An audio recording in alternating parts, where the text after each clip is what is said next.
Okay, so I have new jars that I am going to start to test and possibly use. I got this from the Dollar Tree. It's very cute. It's like an iridescent color. I get the iridescent ones all the time, except for they're 5 ounces.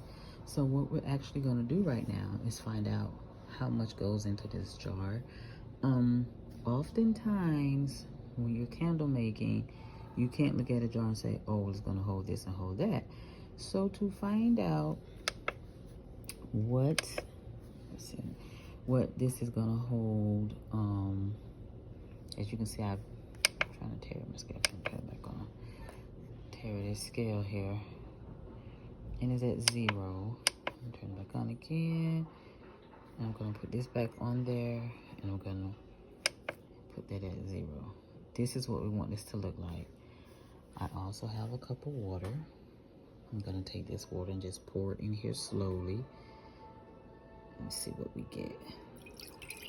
I'm not gonna fill this all the way to the top. I'm gonna actually just fill it to the fill line, which is about right there. And that's telling me that this holds 8.7 ounces, which would be for my, so roughly about 9 ounces of wax can fit into this. Now, if you're a person who does grams like I do when I'm measuring out my wax, this is what I do. I go here. See, it's 9.14 ounces. 9 ounces. And there are the grams, 259 grams. So this holds 9 ounces, of course in ounces, and it holds 259 grams. And that's perfectly fine. So now that you know how to measure your wax, so you won't over measure or under measure.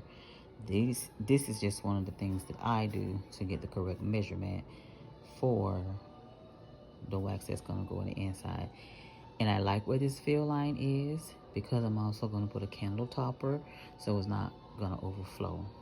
And you can still see through there, which is really nice. This is a nice jar for $1.25, and it's a pretty big jar.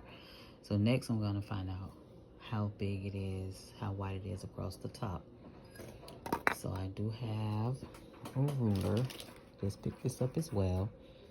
And I'm gonna measure it to about right there. I don't know if you can see that, right there.